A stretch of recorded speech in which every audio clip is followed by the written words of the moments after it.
नमस्कार।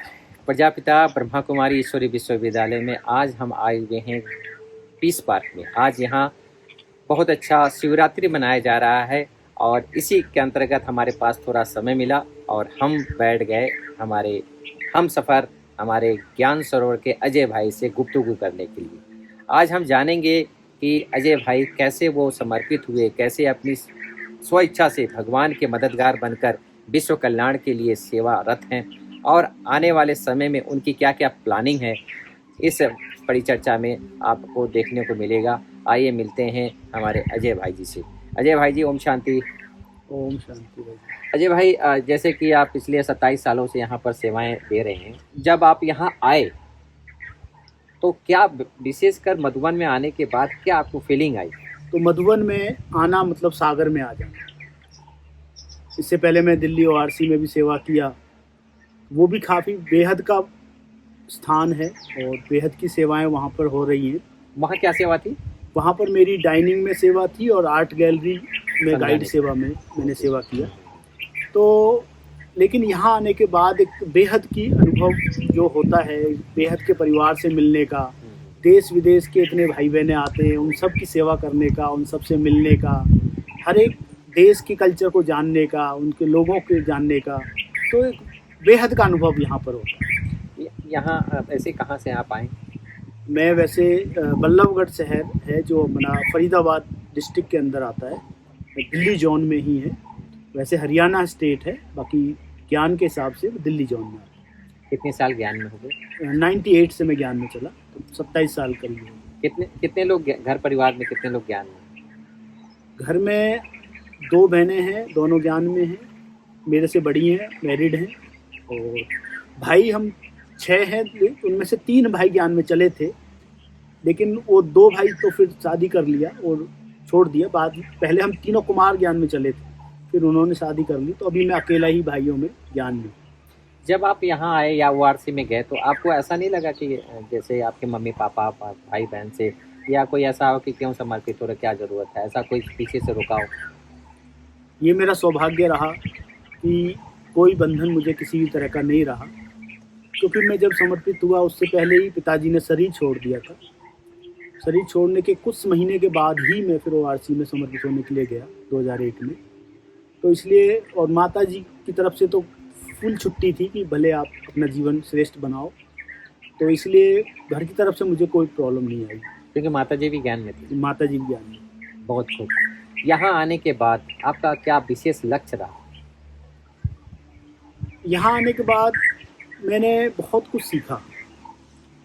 पहले जैसे कि मैं बताया डाइनिंग में सेवा करता था, तो कोई ऐसी कोई विशेष वो स्किल नहीं आती थी, कुछ लाइफ का कोई इतना कोई बहुत बड़ा एम नहीं था, बस ठीक था। छोटीपन में 20 साल की उम्र में ज्ञान में आया, 23 साल की उम्र में समर्पित हो गया था, तो कोई बहुत बड़ा विशेष वो नहीं था कि क्या करना लाइफ में। बस एक ज्ञान मिला और बस बाबा मिला, तो अब ये जीवन बाबा के हवाले, बस वो सोच के हम सुहा हो गए। लेकिन आगे क्या करना है लाइफ में उतना कुछ क्लियरिटी नहीं थी। लेकिन जैसे जैसे हम पुराने होते गए, मधुबन आए, बेहद में आए, तो बहुत कुछ जानने को, बहुत कुछ करने को समझ में आया कि बहुत कुछ लाइफ में है करने को जो हम कर सकते हैं। फिर मैंने धीरे धीरे वीडियो एडिटिंग, फोटोशॉप और इस तरह की स्किल्स को डेवलप करना शुरू किया खुद से। जी। अजय भाई, जैसे कि आप बल्लभगढ़ से, आपका जन्म स्थान, पढ़ाई लिखाई सब वहाँ हुई और फिर अचानक आपको एक ज्ञान मिला। ज्ञान से पहले आप भगवान किसे मानते थे? हमारे जो लौकिक में हम लोग श्री कृष्ण के, मतलब हमारे जो इष्ट देव हैं वो श्री कृष्ण को मानते हैं हम, और उनके ही एक स्थान है, वहाँ पर हम जाते थे लौकिक में। सारे परिवार वहाँ जाते हैं, तो इसलिए शुरू से उनको मानते थे। और हमारी माता जी का नियम था डेली शाम को दिया जलाना, जो छोटा मंदिर घर में रखते हैं तो उसमें दिया, और माता जी बिजी होती थी तो वो हमको बोलती थी कि भैया वो दिया जला दो। तो डेली का नियम था हमारा वो दिया जलाना। और ज्ञान के जस्ट 1 साल पहले हम लोग, इतनी भक्ति भाव हमारे अंदर जागृत हो गया था, क्योंकि कुछ ऐसी बातें आई थी जीवन में, परिवार में, तो 1 घंटे हम लोग आरती, भजन, कीर्तन पूरा घर में, और पड़ोस के भी 2-4 लोग आ जाते थे, 1 घंटे चलता था वो, ज्ञान मिलने के जस्ट पहले। बहुत चलते चलते जो है आप यहाँ आने के बाद जो आप सेवाएं आप दे रहे हैं, सेवाओं करते हुए कितना बैलेंस रखते हैं अपने पुरुषार्थ का और अपनी सेवाओं को? ये बहुत सुंदर बात कही आपने, क्योंकि बैलेंस ही ब्लेसिंग दिलाता है। मैं अमृत वेला डेली करता हूँ, मुरली में तो मेरी सेवा है ही है, कैमरे के सामने सबसे आगे बैठने की मेरी सीट फिक्स है, सभी जानते हैं, तो मुरली मेरी मिस नहीं हो सकती।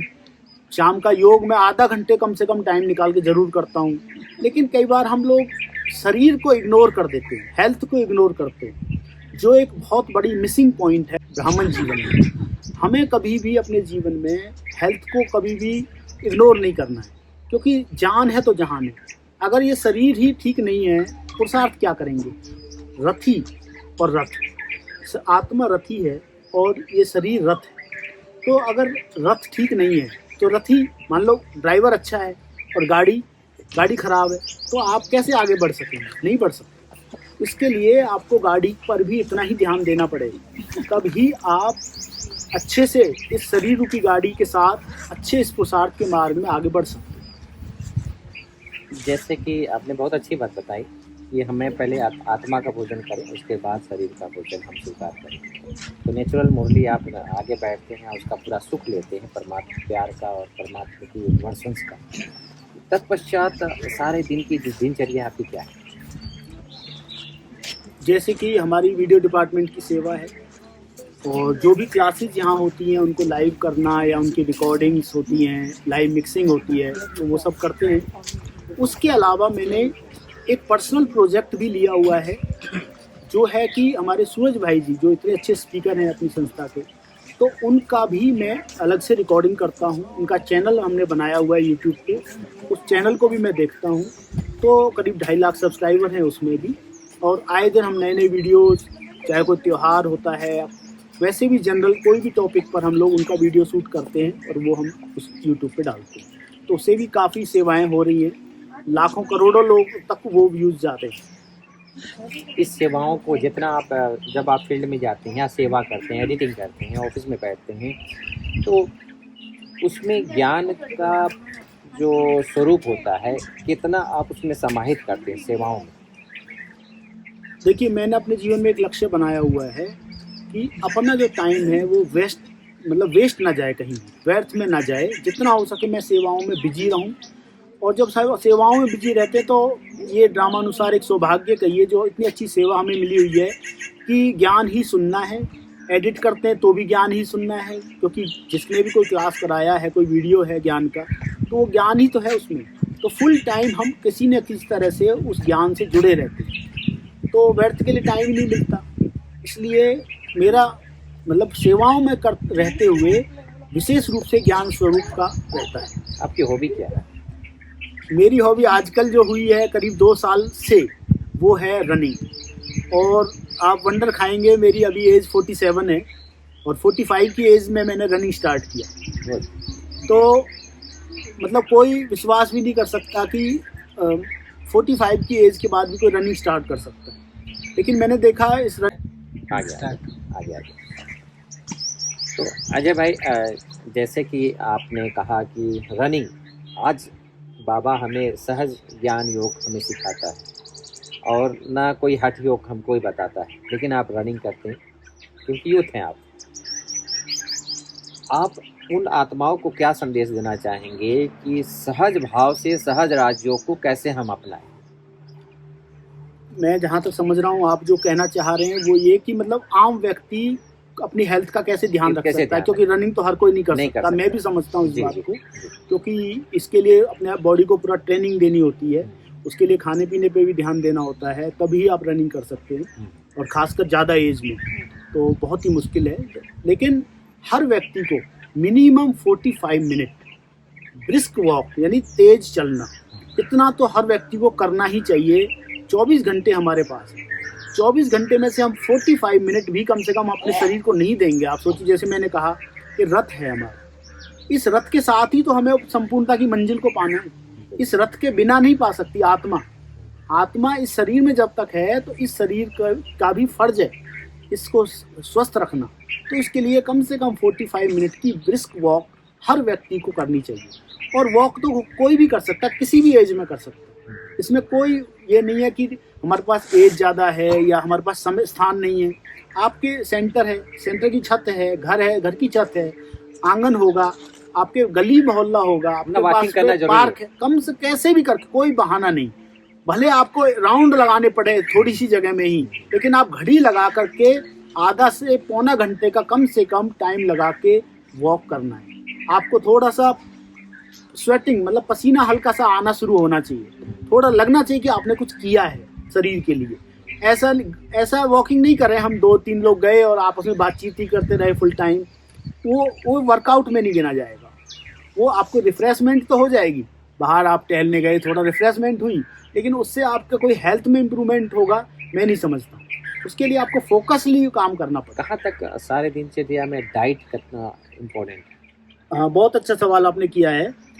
डाइट का हमारे हेल्थ में 70% रोल है, केवल 30% रोल ही एक्सरसाइज का है। वॉकिंग, रनिंग जो भी हम कहें, उसका रोल 30% है और डाइट का रोल 70% है। पर इसका मतलब ये भी नहीं कि हम केवल डाइट पे ध्यान दें और एक्सरसाइज छोड़ दें। दोनों को कंबाइंड रूप से ही हमारे संपूर्ण हेल्थ को हम प्राप्त कर सकते हैं। लेकिन जैसे मैंने कहा 70% हेल्थ में हमारी डाइट का रोल है, तो उस डाइट में हमें किन बातों का ध्यान देना है जिनका मैं देता हूँ वो आपको बता सकता हूँ। एक तो हमें जो रिफाइंड ऑयल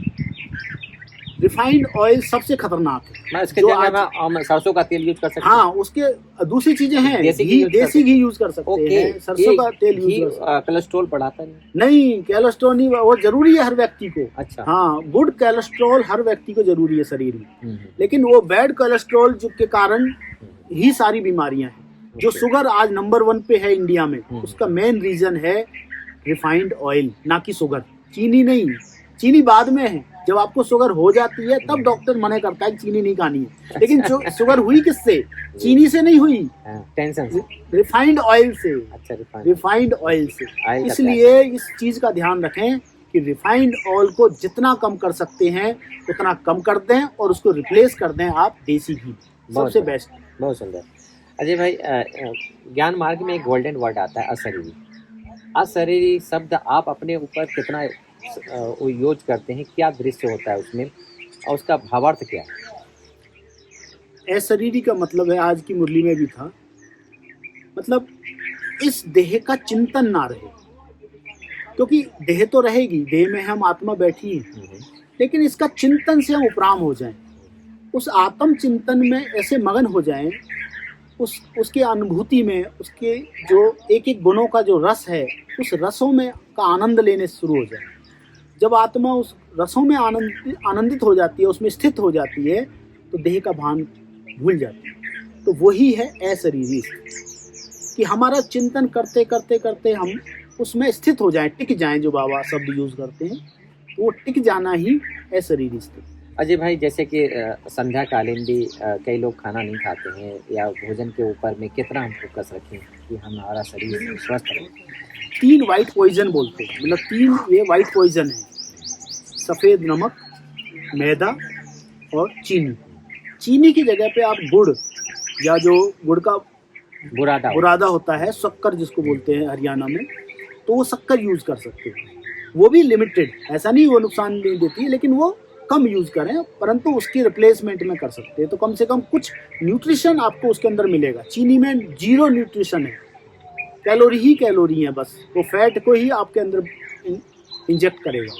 इसलिए चीनी की जगह पे गुड़, शक्कर यूज करें। रिफाइंड के तो जैसे हमने बताया कि उसकी जगह घी और सरसों का तेल जो कच्ची घानी का मिलता है वो मिले तो बेस्ट है, वो यूज़ कर सकते हैं। उसके अलावा जितना हो सके फाइबर युक्त भोजन, फाइबर में जैसे फ्रूट्स है, सलाद है, वो चीज़ें ज़्यादा खाएं। तो जो नेचर ने हमें दी है ना, तो डायरेक्ट जितना हम लेंगे उस चीज़ को, तो उसका बेनिफिट है, उसका बहुत ज़्यादा बेनिफिट होता है। उसमें आपको नमक भी लगाने की आवश्यकता नहीं है। नेचुरल खीरा है, ककड़ी है, गाजर है, जो भी सीजनेबल है, चाहे फल है, वो चीज़ें आप खाएं। देखिए आपकी हेल्थ, आज मैं दौड़ पा रहा हूँ, उसका रीज़न यही है। इसके पीछे का जो रीज़न यही है, जो मैं अपनी डाइट में ध्यान दे रहा हूँ या देना शुरू किया हूँ। एकदम 100% अभी भी मैं नहीं अपने आप को कह सकता कि मैं 100% ध्यान दे रहा हूँ, लेकिन थोड़ा भी मैंने ध्यान देना शुरू किया है, तो मुझे उसका बेनिफिट पता चल रहा है, मुझे उसकी एनर्जी पता चल रही है। कहाँ मैं पहले 10 किलोमीटर दौड़ने में मुझे 1 घंटा 15 मिनट लगते थे। 2 साल पहले जब मैंने स्टार्ट की है जर्नी, तो मुझे 1 घंटा 15 मिनट लगते थे 10 किलोमीटर, और आज मैं 55 मिनट में दौड़ जाता हूँ। क्या बात।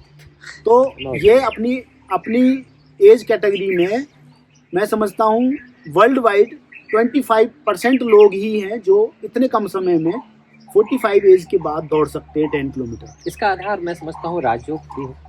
राजयोग तो हर चीज़ में सहयोग देता है, क्योंकि राजयोग हमें मेंटली स्ट्रांग बनाता है।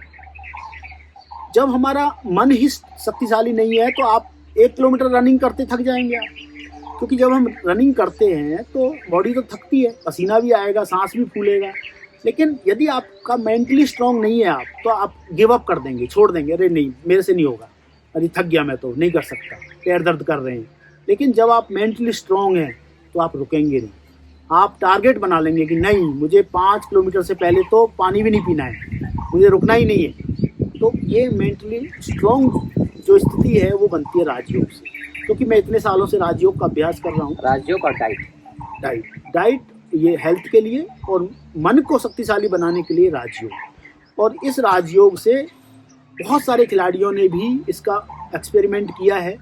और विशेष रूप से स्पोर्ट्स की जो फील्ड है उसमें विजुअलाइजेशन सिखाई जाती है वर्ल्ड वाइड, पूरे वर्ल्ड में विजुअलाइजेशन सिखाई जाती है कि कैसे आप पॉजिटिव अफर्मेशन दे करके कि ये आप ऐसे विन कर रहे हैं, ऐसा आप ये चीज़ कोई भी गेम में उसको विजुअलाइज करते हैं तो उसमें वो सफल होते हैं। बड़े बड़े जो भी स्पोर्ट्स पर्सन हैं उन्होंने अपने एक्सपीरियंस शेयर किए हैं इसके मामले में। तो ये मेडिटेशन, विजुअलाइजेशन, इसका तो 100% रोल है। बहुत सुंदर। अजय भाई, ज्ञान मार्ग में सब कुछ है, वो योग भी करते हैं, ध्यान भी करते हैं, मुरली भी सुनते हैं और सारा दिनचर्या उनका फॉलो है, फिर भी मन में कहीं ना कहीं असंतुष्टता क्यों आती है? असंतुष्टता का जो कारण है वो है अप्राप्ति। और क्योंकि हम भगवान के बच्चे बने हैं तो भगवान की तरफ से तो कोई कमी नहीं है, वो तो सागर है, वो तो लुटा रहा है।